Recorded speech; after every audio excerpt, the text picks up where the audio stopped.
પાટીદાર સમાજ ઈડબ્લ્યુએસને લઈને મેદાનમાં આવશે તેમ લાગી રહ્યું છે। ત્યારે ભાજપના આગેવાન વરુણ પટેલ ઈડબ્લ્યુએસ નહીં મળે તો પાટીદારના રાજકારણનો અંત આવી જશે તેમ કહી નિશાસો નાખતા તેમના આ નિવેદનને અલ્પેશ કથિરિયાએ સમર્થન આપ્યું હતું। પાટીદાર અગ્રણી વરુણ પટેલે સોશિયલ મીડિયામાં કરેલી પોસ્ટમાં કહ્યું છે કે તાજેતરમાં મહેસાણાની દૂધસાગર ડેરીની યોજાયેલી ચૂંટણીમાં ડેરીના મતદારોના લિસ્ટ પ્રમાણે પાટીદારોના પ્રતિનિધિત્વ ઉપર કતાર ફેરવવામાં આવી છે। આ સહકારી ક્ષેત્રે પાટીદારોનો રાજકીય રકાસ છે।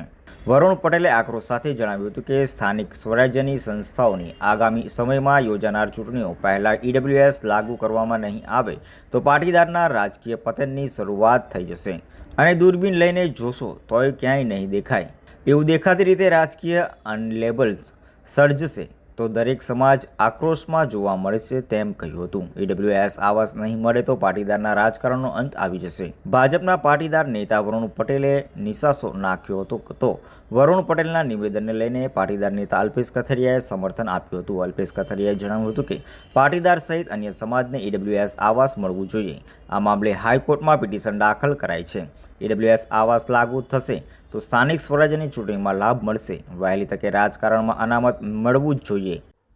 હાલમાં વરુણભાઈએ જે બાબત મૂકી છે મીડિયા સમક્ષ, એમાં બે બાબતોનો સમાવેશ એક તો દૂધસાગર ડેરીની અંદર 21% પણ વધારે મતદારો હોય અને માત્ર 2 ડિરેક્ટરનો સમાવેશ થયો છે અને સાથોસાથ ભવિષ્યની અંદર 10% ઈડબ્લ્યુએસ લાગુ નહીં થાય તો સમાજને નુકસાન થશે। સ્વાભાવિક છે કે 10% ઈડબ્લ્યુએસ હાલમાં શિક્ષણ અને રોજગારીમાં મળી રહ્યું છે, ત્યારે ચૂંટણી પંચે આને લાગુ એટલા માટે પાડવું જોઈએ કે જેનાથી 68થી પણ વધારે જ્ઞાતિનો એક ઈડબ્લ્યુએસનો વર્ગ છે એના અધિકાર પ્રાપ્ત થાય, લોકશાહીમાં સત્તાકીય ભાગીદારી નિભાવી શકે અને આ પર્વોને રંગે ચંગેથી ઉજવી શકે।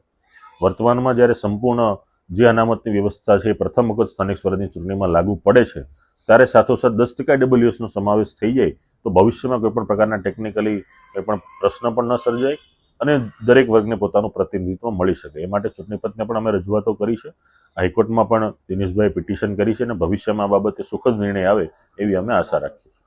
ભાજપમાં અગ્રણી અને પાટીદાર અનામત આંદોલનના નેતા વરુણ પટેલની સોશિયલ મીડિયા પોસ્ટ કરી છે, તેનામાં અલ્પેશ કથિરિયાએ સૂર પુરાવ્યો છે।